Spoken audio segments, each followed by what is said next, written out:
अस्सलाम वालेकुम। मुंहिंजो नालो गुलशन तगड़ा आहे।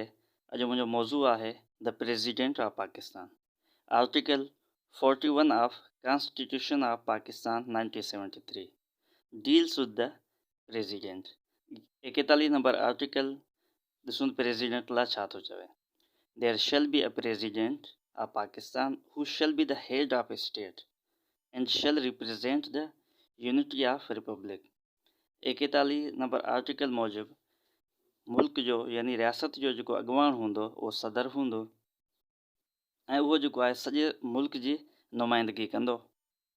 अॻिते आहिनि असांखे चवे थो त a person shall not be qualified for election as president unless he is a Muslim of not less than 45 years of age and is qualified to be elected as member of National Assembly। सदर लाइ उहो ई माण्हू elect थी सघे थो जेको मुस्लमान हुजे, जिन जी उमिरि 45 साल हुजे या उन खां मथे हुजे, या हू एतिरी अहलियत रखंदो हुजे जो हू नेशनल असेंबली जो मेंबर चूंडिजी सघे। सदर थियण जे लाइ इहो बि ज़रूरी आहे त हिन वटि ॿिटी शहरियत न हुजे, यानी हू सिर्फ़ु पाकिस्तान जो शहरी हुजे, पाकिस्तान सां गॾु कंहिं ॿिए मुल्क जी नेशनलिटी हुन वटि न हुजे ऐं जे मथां को बि केस न हुजे।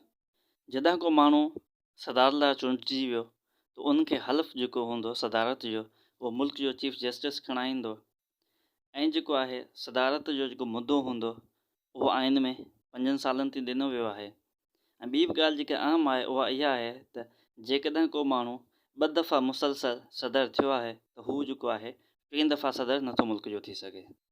हाणे ॾिसूं मुल्क जे सदर वटि इख्तियार कहिड़ा आहिनि। मुल्क जो सदर जेको आहे नेशनल असेंबली खे डिज़ोल्व करे सघे थो, मगर जेसि ताईं PM हुनखे समरी नथो मोकिले तेसि ताईं हू जेको आहे नेशनल असेंबली खे ख़तमु नथो करे सघे। अरिड़हीं तरमीम खां पोइ 58 आर्टिकल पाकिस्तान आइन मां ख़तमु कयो वियो।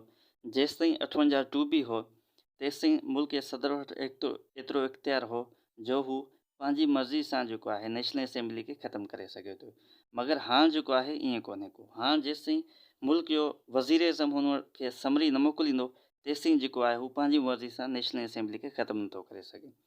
हाणे मुल्क जो जेको सदर हूंदो उहो आर्म्ड फोर्सिस जेके बि हूंदियूं उनजो जेको अॻवान हूंदो। मुख़्तलिफ़ मुल्कनि में जेके सफ़ीर मुक़ररु थींदा आहिनि उहे बि जेको मुल्क जो सदर ई मुक़ररु कंदो आहे, मगर प्राइम मिनिस्टर जी सलाह सां। उन खां अलावा दुनिया जे मुख़्तलिफ़ मुल्कनि सां जेके मुआदा थियनि था उन्हनि ते जेका साइन हूंदी उहा बि जेका आहे मुल्क जे सदर जी हूंदी, पर उहे जेके मुआदा थींदा उहे प्राइम मिनिस्टर जी सलाह सां ई कया वेंदा। जॾहिं मुल्क में कंहिं तकिड़े कानून जी ज़रूरत हूंदी त उहो जेको आहे प्राइम मिनिस्टर जी सलाह सां सदर जेको आहे सदारती ऑर्डिनेंस जारी करे सघे थो। उन खां पोइ जेको आहे सदर जो हिकिड़ो स्पेशल पावर आहे। जेकॾहिं को अहिड़ो कैदी आहे जंहिंखे सुप्रीम कोर्ट ऑफ पाकिस्तान जेको आहे फांसी जी सज़ा ॾिए थो या उमिरि क़ैद जी सज़ा ॾिए थो, पोइ उन कैदी वटि हिकु चांस आहे त हू मुल्क जे सदर खे रहम जी अपील करे। हाणे सदर खे इहो इख्तियार आहे त हुनखे जेको आहे उनजी सज़ा बरक़रार रखी सघे थो या हुनखे जेको आहे उनजी सज़ा माफ़ु करे सघे थो।